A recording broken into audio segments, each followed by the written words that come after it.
જો જીવનમાં દુઃખ આવે ને તો કૃષ્ણને યાદ કરજો. આટલું મોટું આક્ષેપ આવ્યો કે તું ચોર છે. નાની નાની બાબતમાં અમુક તો એટલું બધું રડતા હોય ને, આહા. એમાં તો આશ્રમે બધી આવે ને બેનો તો રડે રડે રડે એટલું બધું રડે આપણને રડાવી દે. પછી આપણને રડતા મૂકીને કે હાલો લ્યો હવે અમે જઈએ, કે આપણે છાના રાખવા ઊભા ન રહે.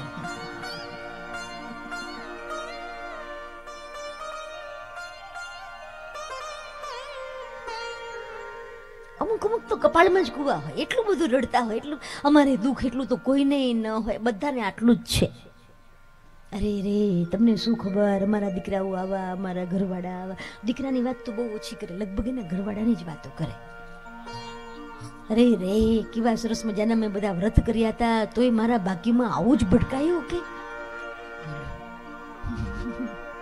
આવું કરે બોલો. અને કાં તો ઘણા આવીને મને વઢવા માંડે, તમે પેલા કેમ અમને ન મળ્યા, એટલે તો તારે મળવું હતું ને, પણ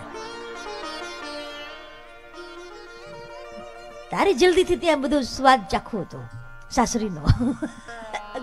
બેનો ભાઈઓ બધા આવું કે મને, તમે અમને પેલા મળ્યા હોત તો, કે તો પેલા મળ્યા હોત તો તું શું એ કઈ તારા મનમાં એ હતું ના. સંસારને તમે સ્વીકાર્યો છે તો પછી સરસ રીતે એને જીવતા શીખો. બસ જીવનમાં દુઃખ આવવું એ તો પાર્ટ ઓફ લાઈફ છે, યાદ રાખજો. જીવનનો એક પાર્ટ છે.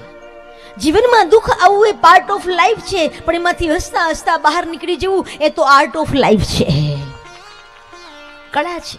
બહાર નીકળી જાવ એમાંથી. ઘણા તો મોઢા ચડાવીને એવા બેઠા હોય, સવારથી આપણને સામા મળે ને તો આપણને અપશુકનો થાય. અને ઘણા એટલા બધા હસમુખા હોય, આપણે એને જોઈને તો આપણે એમ લાગે એકાદ બે રસગુલ્લા એના મોઢામાં જઈને મૂકી આવીએ. આટલા ખુશખુશાલ હોય.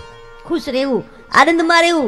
देखो तो ख्वाब है जिंदगी, पढ़ो तो किताब है जिंदगी, सुनो तो ज्ञान है जिंदगी, लेकिन मैं कहती हूँ सदा हंसते रहो तो बड़ी हसीन है जिंदगी, बड़ी हसीन है जिंदगी.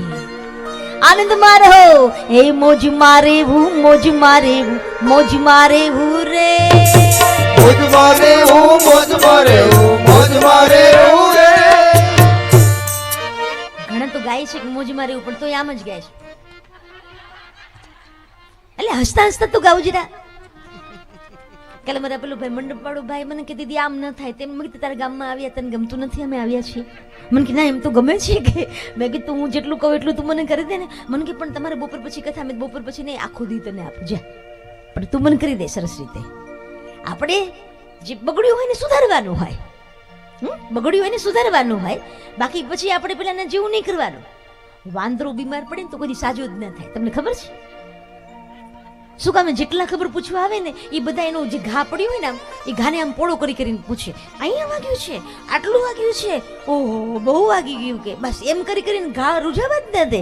અમુક લોકો એવા હોય, આવી તકલીફ છે, આમ છે, આવું હોતું હશે, તમે ચલાવી લ્યો, અમે ના ચલાવી લ્યો, એમ કરીને ઘા પોળો કરે. બોલો, એ ઘા રૂઝાવા દો કોકના તો તમારા ઘા રૂજી જશે.